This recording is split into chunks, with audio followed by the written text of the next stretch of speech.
मैं doctor Shyam Shankar, associate professor department of political science, Raja Singh college Siwan, आज BA honours part first के छात्रों के लिए एक व्याख्यान प्रस्तुत कर रहा हूँ। आज मेरे व्याख्यान का शीर्षक है प्रजातंत्र के गुण और दोष। जैसा कि हम सभी जानते हैं कि आज का युग प्रजातंत्र का युग है और ये सबसे प्रसिद्ध शासन व्यवस्था के रूप में जाना जाता है। इसके प्रशंसक इसे समस्त समस्याओं, राजनीतिक, आर्थिक, सामाजिक आदि रोगों के लिए रामबाण बताते हैं और दावा करते हैं कि प्रजातंत्र वह शासन है जिसके द्वारा धरती पर स्वर्ग की स्थापना की जा सकती है। तो दूसरी तरफ इसके आलोचक इसे मूर्खों का शासन कहते हैं, स्वतंत्रता का शत्रु कहते हैं, कला, साहित्य, विज्ञान का विरोधी बताते हैं। प्लेटो और अरस्तु आदि विद्वानों ने प्रजातंत्र को शासन का विकृत रूप बताया था। कुछ आलोचक इसे भीड़ तंत्र की संज्ञा देते हैं, मोबोक्रेसी कहते हैं। एक लेखक ने तो इसे पियक्कर मसखरा कहा है। ये जॉर्ज बैंक्रॉफ्ट की दृष्टि में, जबकि जनतंत्रवाद शासन का आदर्श रूप है और सामाजिक पूर्णता की उच्चतम अभिव्यक्ति है, बेंथम भी इसे सर्वोत्तम शासन कहते हैं। तो दोनों तरफ कुछ लोग इसे बेहतर शासन बताते हैं और कुछ लोग इसे गलत शासन बताते हैं। इसमें अनेक दोषों की चर्चा करते हैं। मैं आज के इस व्याख्यान में प्रजातंत्र के इन दोषों पर चर्चा करूंगा और गुणों पर कि इसमें मेरिट्स क्या है और डिमेरिट्स क्या है। सबसे पहले हम इसके मेरिट्स को जानें। प्रजातंत्र का जो सबसे बड़ा मेरिट है वह है इक्वलिटी। ये इक्वलिटी के प्रिंसिपल्स पर आधारित शासन है, समानता के सिद्धांत पर आधारित शासन। प्रजातंत्र शासन जो है यह वैसा शासन है जहां समानता के सिद्धांत का पूर्णता में पालन किया जाता है। प्रजातंत्र में विशेष अधिकारों एवं उपाधियों के लिए कोई स्थान नहीं होता। इस शासन में जाति, धर्म, मूल वंश, संपत्ति, रंग भेद तथा लिंग भेद के आधार पर नागरिकों को राजनीतिक अधिकार प्रदान करने में किसी तरह का कोई भेदभाव नहीं किया जाता है।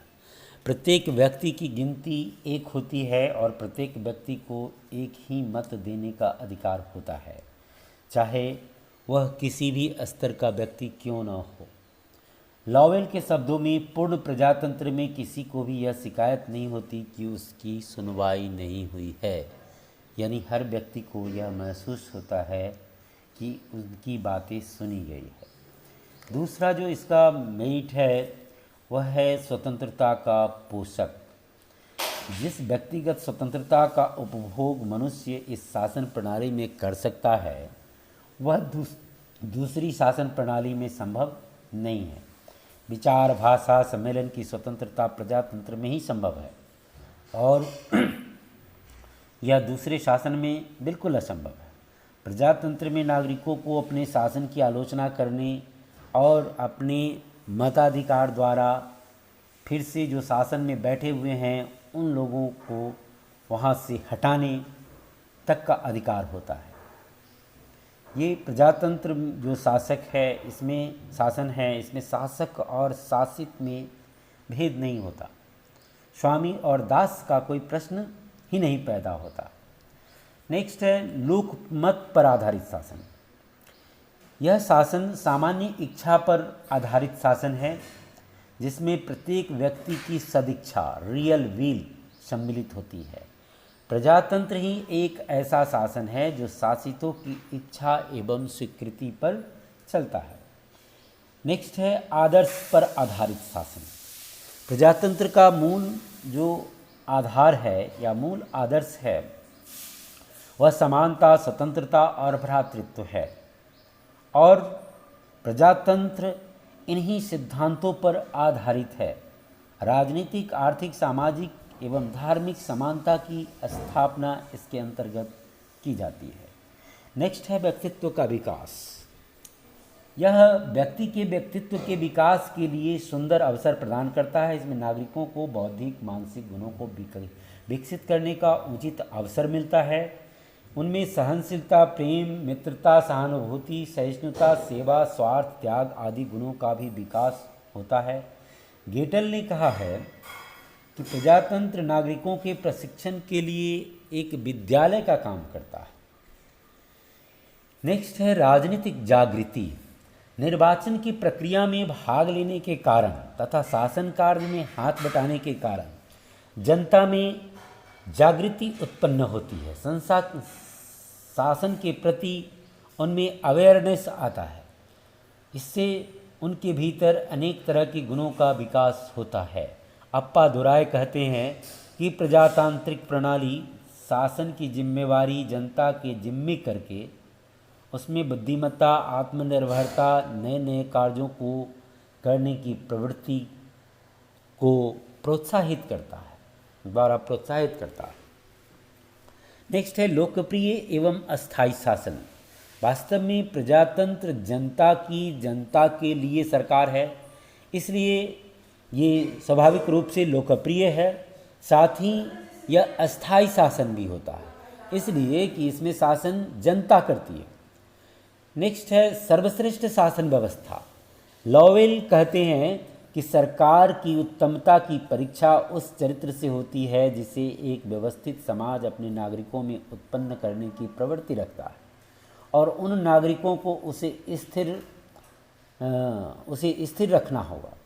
अंततः वही सरकार सर्वश्रेष्ठ है जो लोगों को नैतिक शक्ति में, संगठन में, उद्योग में, आत्मनिर्भरता में और साहस में दृढ़ बनाती हो। प्रजातंत्र में इस प्रकार की सर्वश्रेष्ठ सरकार के सभी लक्षण पाए जाते हैं। नेक्स्ट है राष्ट्रीयता और देशभक्ति का स्रोत। चूँकि प्रजातंत्र में जनता ही देश में शासक की भूमिका में होती है, अतः उसमें देशभक्ति की भावना पाई जाती है। मताधिकार भी राष्ट्रीयता और देश प्रेम की भावना को विकसित करता है। जनता को देश के लिए काम करने का मौका मिलता है, इसलिए स्वाभाविक रूप से राष्ट्र और देश के प्रति उसके हृदय में प्रेम उत्पन्न होता है। नेक्स्ट है अधिकतम व्यक्तियों के लिए अधिकतम हितों का संपादन। जेस मिल कहते हैं कि यह शासन प्रणाली सर्वोत्तम है, क्योंकि व्यक्ति के अधिकार और हित केवल उस समय ही सबसे अधिक सुरक्षित रह सकते हैं जब वह स्वयं उनकी रक्षा करने के लिए खड़ा हो सकता है। अधिक से अधिक व्यक्तियों के लिए अधिक हित। The greatest for good of the greatest number. जो अधिकतम व्यक्तियों के अधिकतम हित की बात है, यह आदर्श प्रजातांत्रिक शासन में ही संभव हो सकता है, अन्यत्र किसी दूसरे शासन में यह संभव नहीं हो सकता। राज्य विप्लव का विरोध, यानी इसमें प्रजातांत्रिक शासन में विद्रोह की संभावना या क्रांति की संभावना बहुत कम होती है। ऐतिहासिक अनुभव के आधार पर ये हम कह सकते हैं, इसमें विद्रोह की संभावना बिल्कुल न्यूनतम होती है, शून्य के बराबर होती है। कारण ये है कि प्रजातंत्र में आत्मशोधन का गुण है, यानी सेल्फ करेक्शन का गुण है। यह अपनी सार्वजनिक आलोचना के आधार पर शासन को यह ज्ञात हो जाता है कि उसकी अमुक नीति जनता के बीच लोकप्रिय नहीं है और शासक उन्हें त्याग करने की कोशिश करता है। नेक्स्ट है सामर्थ्यपूर्ण शासन। यानी गार्डनर कहते हैं कि शासन के अन्य प्रकारों की अपेक्षा जनतंत्रवाद की सुचारुता तथा क्षमता को अधिक गारंटी प्रदान करता है। यानी ये शासन का जो कई रूप है, लेकिन उसमें जो जनतंत्रवाद है, यानी जनतंत्र जो है, इसमें इस शासन में शासन की क्षमता अधिक होती है, क्योंकि सार्वजनिक निर्वाचन, सार्वजनिक उत्तरदायित्व को मान्यता प्रदान की जाती है। डॉक्टर अप्पा दुराय कहते हैं कि प्रजातंत्र प्रणाली शासन का उत्तरदायित्व जनता को प्रदान करके उसके अंदर बुद्धिमत्ता, आत्मनिर्भरता, नवीन कार्य करने की प्रवृत्ति आदि सामाजिक भावनाओं को प्रोत्साहित करती है। अब हम इसके कुछ दोष जो आलोचना की जाती है उन पर गौर करेंगे। सबसे पहले इसकी आलोचना की जाती है कि यह स्वतंत्रता का शत्रु है। ये कहा जाता है कि प्रजातंत्र में सर्वसाधारण रूढ़िवादी, ईर्ष्यालु और संकुचित विचारों वाले होते हैं और परंपराओं में विश्वास रखने वाले होते हैं। सर्वसाधारण के संकुचित विचार और अहिंसा के कारण विचार एवं व्यवहार की स्वतंत्रता इसमें वो भयावह बन जाती है, यानी कठिन हो जाती है। प्रजातंत्र जैसे शासन प्रणाली में ही सुकरात जैसे दार्शनिक को विष का प्याला पीना पड़ा। इसके अलावे प्रजातंत्र में बहुमत का शासन होता है, यानी 51% लोगों के मत के आधार पर शासन होता है, जबकि 49% मत की अवहेलना की जाती है। ये इसमें आलोचना की जाती है। दूसरा, इसकी आलोचना की जाती है कि इसमें अयोग्यों की पूजा होती है। प्लेटो कहते हैं कि प्रजातंत्र अज्ञानता का शासन है। अरस्तु भी डेमोक्रेसी को शासन का विकृत रूप बताते हैं। H.G. वेल्स का कहना है कि प्रजातंत्र मूर्खों का शासन है। मेन महोदय कहते हैं कि अज्ञानी और विवेकशून्य मनुष्य के राज्य को प्रजातंत्र कहते हैं। लेकी के विचार में यह सबसे अधिक दरिद्र और सबसे अधिक अज्ञानी लोगों के हाथों में शासन होता है, जिसकी संख्या स्वाभाविक रूप से सबसे अधिक होती है। फागे ने भी जनतंत्र को अयोग्यता का पूजक बताया है। लेकिन ये सब जो दोष बताया जा रहा है प्रजातंत्र का, ऐसा नहीं है कि दूसरी शासन प्रणालियों में ऐसे दोष नहीं पाए जाते। दूसरी शासन प्रणालियों में भी बहुत सारे दोष पाए जाते हैं। प्रजातंत्र में दोष हैं, लेकिन इन दूसरी शासन प्रणालियों की अपेक्षा कम है। शांति और व्यवस्था संरक्षण तथा मनुष्य की बहुमुखी प्रगति में ये शासन सबसे ज़्यादा अच्छा शासन साबित हुआ है। हम नेक्स्ट है, इसमें अनुत्तरदायी शासन कह करके इसकी आलोचना की जाती है। कुछ आलोचकों की दृष्टि में प्रजातंत्र का जो शासन है वह अनुत्तरदायी है। इसका कारण यह है कि इसमें जनता का शासन होता है, इसमें किसी एक व्यक्ति पर उत्तरदायित्व नहीं होता है। उत्तरदायित्व जो है वह सभी व्यक्तियों पर बंट जाता है। और बर्क कहते हैं कि यदि प्रजातंत्र में कोई गलती की जाए तो उस दोष में प्रत्येक का भाग इतना छोटा होगा कि कोई भी उसके लिए उत्तरदायी नहीं ठहराया जा सकता। प्रसिद्ध फ्रांसीसी लेखक फागेट ने कहा है कि प्रजातंत्र शासन प्रणाली में शासन सत्ता एक अव्यवस्थित भीड़ के हाथ में होती है। इसलिए यदि किसी को कोई शिकायत करनी हो या विरोध करना हो तो वह किससे करे, यह बड़ा कठिन काम होता है। यह ज्ञान विज्ञान का भी विरोधी होता है। लेकी के अनुसार ये शासन प्रणाली मानसिक विज्ञान विकास और वैज्ञानिक तथ्यों की प्रगति के लिए उपयुक्त नहीं है, क्योंकि सर्वसाधारण की प्रकृति जो है वह रूढ़िवादिता, उदासीनता और साहित्य विज्ञान के विकास का विरोध करती है। मेन अपने लोकप्रिय शासन में कहता है कि यदि 4 सदी तक वयस्क मताधिकार कायम रहा तो साहित्य विज्ञान और कला के क्षेत्र में जो हम प्रगति देख रहे हैं वो ख़त्म हो जाएगा। लेकिन मुझे लगता है कि लेकी और मेन की जो इस तरह की आलोचना है यह अतिशयोक्तिपूर्ण है। इसमें वो कुछ ज़्यादा ही प्रजातंत्र के विरोध में हो जाते हैं। 19वीं 20वीं सदी में हमने देखा है कि प्रजातंत्र विभिन्न तरह के साहित्य, कला, विज्ञान आदि का विकास हुआ है। नेक्स्ट है वीर पूजा। प्रजातंत्र के अंतर्गत वीर पूजा की भावना प्रबल होती है। जनता इतनी मूर्ख होती है कि कभी कभी वह किसी एक नेता की पूजा, उसका अंधानुकरण करने लगती है। अंत में परिणाम ये होता है कि नेता जनता की भक्ति का नाजायज फायदा उठाने लगता है और वह खुद तानाशाह बन जाता है, जैसा कि फ्रांस में नेपोलियन और जर्मनी में हिटलर को हमने देखा है। कोरा आदर्शवाद।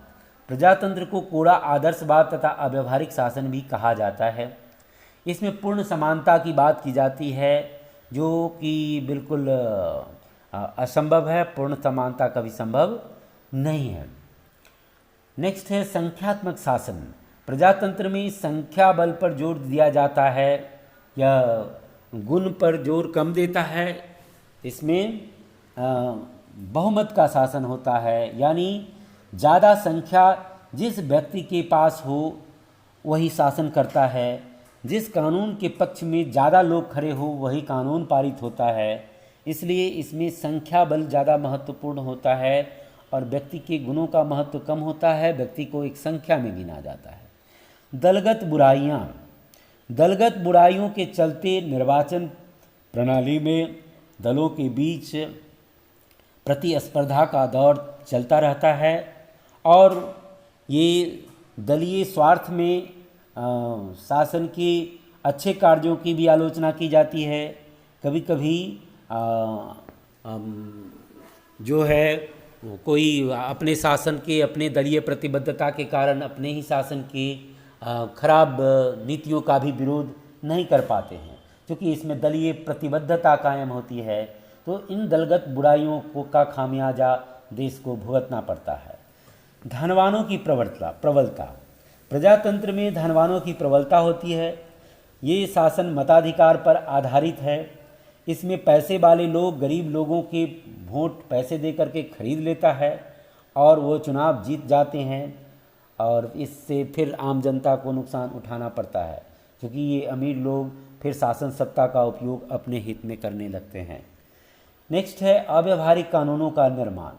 क्योंकि इसमें कई बार ऐसा कानून बन जाता है जिसमें वो बहुसंख्यक लोग जिस बात के पक्ष में होते हैं उनके हिसाब से कानून बन जाता है और अल्पसंख्यकों के विचारों की अवहेलना हो जाती है। तो इस तरह से कभी कभी अव्यवहारिक कानून का भी निर्माण हो जाता है। इन सब दोषों के बावजूद, इन सब दोषों के रहते हुए भी प्रजातंत्र की जो शासन प्रणाली है वह अन्य शासन प्रणालियों की अपेक्षा अधिक दोषहीन और लोकप्रिय शासन कहा जाएगा। C.D. बर्न्स ने कहा है कि आज मोटर गाड़ी को छोड़ करके कोई बैलगाड़ी का प्रयोग नहीं करना चाहेगा, भले ही बैलगाड़ी बड़े सुंदर ढंग की क्यों ना हो। इस प्रकार आज हम शासन के जिस दौर में पहुंच गए हैं वह प्रजातंत्र अन्य सभी शासन प्रणालियों की अपेक्षा बेहतर शासन प्रणाली है।